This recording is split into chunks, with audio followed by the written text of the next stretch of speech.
This Real Ghana World Boxing, Akwaba. Welcome to my channel.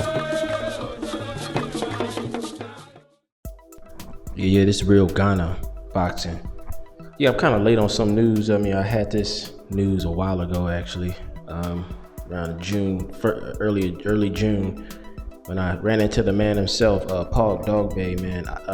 Long story short, many of you may heard, he's stepped down as lead trainer, and he's imploring Freddie Roach to take over for Issac Dogboe, man. And I said, hey man, do you think that's actually a good idea, since Dogboe was, his defense is lacking, and he took a lot of punishment from Emmanuel Navarrete. Freddie Roach ain't really known for defense, but he said that he can make Issac's offense his best defense, and etc. But anyways, man, what I want to say is that proves that Paul is not arrogant, and he's open to seeing his son do better. Because this goes to the history of many father's son circumstances in boxing, where the dad didn't know when to let his hands go and step down and request help. Paul took a lot of heat for the second loss, and he humbled himself and requested help, which can be commended. So yeah, but I also asked, hey man, do you think Top Rank, man, has the best interest of Issac, man? Because I feel that they setting them up for losses, and he told me that Paul said that the matchmaker they had, blindly picked Navarrete, never really scouted him out, thought it was going to be an easy win. But I said, hey man, you sure that matchmaker you had was setting them up? Did he know Emmanuel Navarrete? All these possibilities, but that was a mistake on the Dogboe camp. They didn't scout out Emmanuel Navarrete. They were saying that the 5'3" fighter, they didn't know what they was doing with that, man, when they set up that fight with Navarrete. But anyways, he admitted that mistake. He said he fired this or he sat down that old matchmaker. So there's some changes been going on in the Dogboe camp. They're fighting. They're residing out of California now. And Dogboe's doing other things other than boxing. He's setting his life up other ways. But the point is, this video is that Paul Dogboe humbled himself, made a change for the best of his son's future. He's the manager of his son. He's the but even still, he's still training his son, but he's not the lead trainer. So that's what we taking from this. And much respect to Paul Dogboe, man. Good guy, man. Very humble guy. A very cool guy, man. So yeah, hey, that's what happens sometimes. You take a defeat, man, it humbles you. You know what I'm saying? But I'm sure the dude, I don't know the dude personally, but I'm sure he was humble before. He just, obviously he has some kind of humbleness to him to make the change. That a lot of fighters, a lot of dad trainers, they can't do it, man. They can't step down. They have to be control of everything, man. There's a lot of guys still active today that's like that. The list can go on and on. But hey man, my point is, I don't trust Top Rank. Never will, never did, never will. By the way they handled a lot of recently, they've built some fighters, man, no doubt, man. They've built some names, but all those names they built walked away. They all walked away. So what's the difference now? What's the difference? There's no real difference. It's just that these new guys, they don't really study the history, man. They don't really study the history of Top Rank. Yeah, they got a new deal with ESPN, but man, look, they are not doing what's best for boxing, man. Top Rank is a joke, man. They just trying to grab money from the fans. That's all they trying to do with these apps and all this unnecessary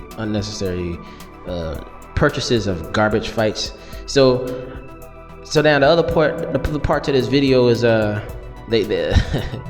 Issac Dogboe is moving up, man. He's moving up to featherweight, man. So they said that it was a struggle to make weight. Paul said that Dogboe actually walks around at like 150 or some shit, man.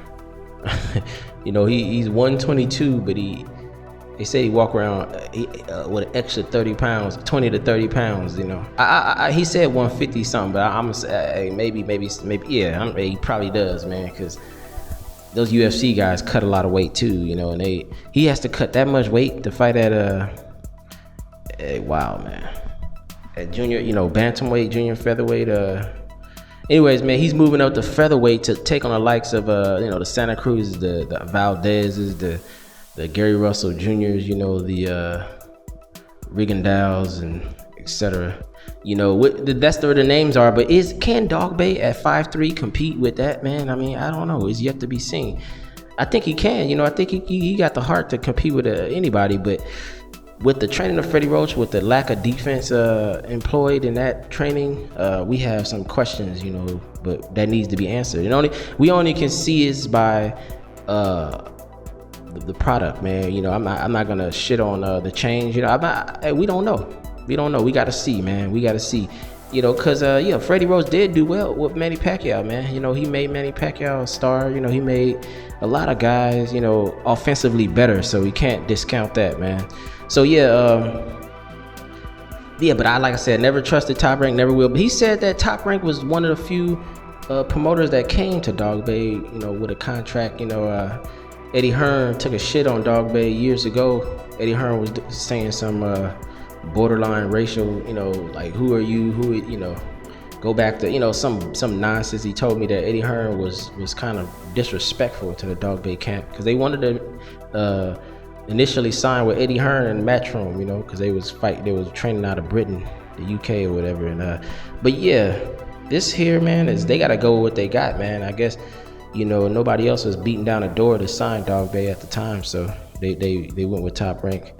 Well, like I said, all it looks fishy, man, because they, like I talk, man, we said, hey, man, they brought him in there as a stepping stone for Jesse Magdaleno and had a rude awakening when Dogboe whipped his ass, man. So, you know, he's coming back, you know, with the title. Then somehow he gets thrown in there with a Navarrete who, you know, who wasn't scouted out, you know, who they, you know, it's all fishy to me, you know, personally, it's all fishy to me. I think, man, like I said, this is in the best interest of the Dogboe camp to find a way out of Top Rank, man, because them motherfuckers, man, they will screw you, man. I don't trust them. I don't trust Top Rank and how they deal with African fighters, man. I really don't. And even how they deal with their black fighters, man. You know, look what they doing with Terrence Crawford, man. I mean, long story short, he's not getting the promotion that Tyson Fury is when Terrence Crawford's been with Top Rank for the longest, man. He's been there longer than Fury. Fury is made into the great white hope, man. He's made into the great fighter, you know, of this century somehow by beating Tom Swartzy, whoever the hell he fought. So yeah, man, Top Rank is very fishy promotion outfit, but hey, you can't, you know, they with him now. They can't really say too much bad things about Top Rank. But like I said, Paul Dogboe, man, much respect to you, man, for making a change when it was necessary, and nothing but the best for your camp. And you know, hope he, you know, does well at featherweight, man. It's real Ghana world boxing.